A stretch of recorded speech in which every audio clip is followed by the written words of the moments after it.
Os grupos de guerreiros mais temidos da história. Os espartanos eram hoplitas de elite treinados para manter sua formação de falange em todas as circunstâncias. Eram conhecidos como o muro inexpugnável, razão pela qual não tinham muros para proteger sua cidade. Quando um espartano atingia a puberdade, era deixado na natureza apenas com uma lança. Se voltassem com vida, eram considerados dignos de servir no exército. Os cavaleiros templários eram as tropas de choque dos cruzados, especializados em romper as linhas de frente inimigas. Eram treinados para lutar até a morte, pois a cruz templária em sua armadura era símbolo de martírio. Ao se juntar ao grupo, era necessário renunciar a todos os desejos materiais. Era proibido ter relações físicas com mulheres, e os laços familiares eram rompidos para sempre. Os guerreiros samurais do Japão feudal eram, indiscutivelmente, os maiores espadachins da história. Suas lâminas eram capazes de dividir um homem ao meio. Meditavam sobre a morte para entrar em batalha sem medo. Para eles, o fracasso não era uma opção. Se um samurai falhasse em sua missão, tinha que praticar o seppuku, o suicídio ritual. Essa era a única forma de recuperar sua honra. Ragnar Lothbrok foi um lendário guerreiro nórdico nascido no início do século IX. Sua história começa quando ele viaja para a Noruega em busca de vingança contra o rei Fro por ter matado seu avô. Lá,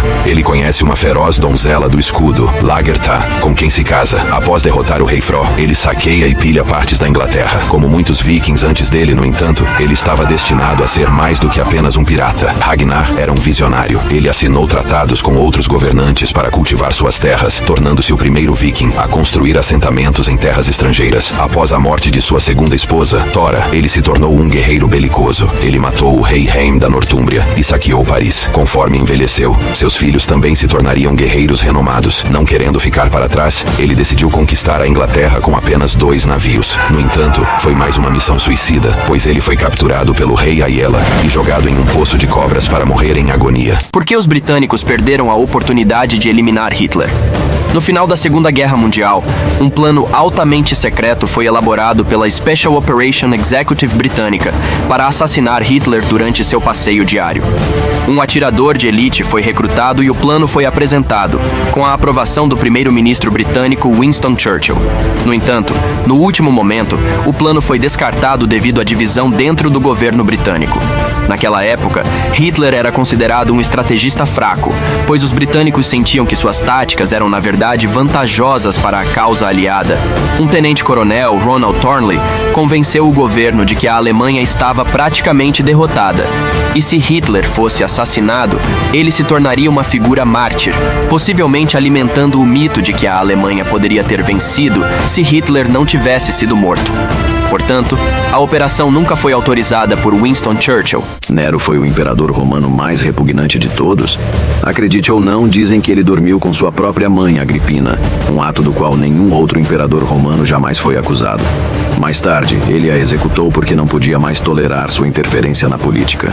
Ele foi responsável por uma das maiores tragédias que atingiu o Império Romano, o Grande Incêndio de Roma. Ele foi acusado de ter orquestrado o incêndio para abrir espaço para a expansão de seu palácio. Enquanto Roma queimava em cinzas, Nero desfrutava do espetáculo, tocando sua lira no balcão. Ele culpou os cristãos pelo incêndio e os torturou até a morte. Nero também é infame por matar sua segunda esposa, chutando sua barriga enquanto ela estava grávida. Ele mais tarde se arrependeu disso e castrou um menino que se parecia com sua falecida esposa, e depois se casou com ele em uma cerimônia.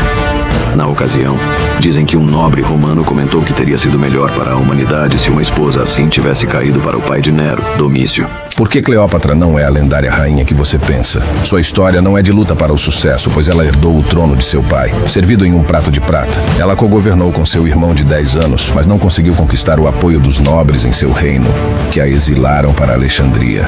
Quando o grande estadista romano Júlio César chegou ao Egito, ela viu uma oportunidade de ouro para recuperar seu trono, apresentando-se famosamente a ele em um tapete luxuoso, que foi desenrolado diante de César, revelando-a deitada de maneira sedutora dentro dele.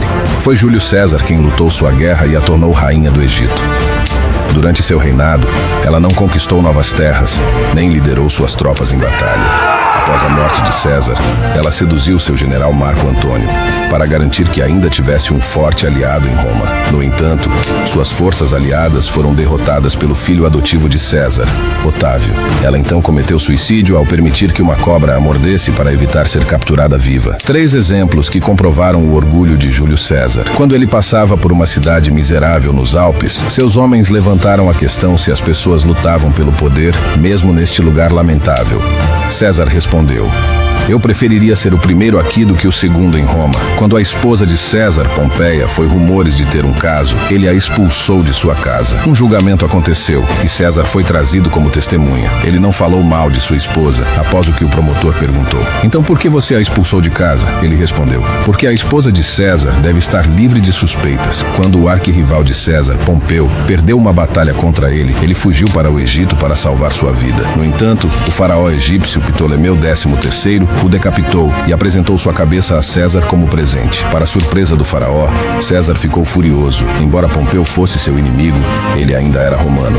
E o faraó não tinha o direito de matar um respeitado general romano. César foi à guerra contra o faraó e o afogou no Nilo.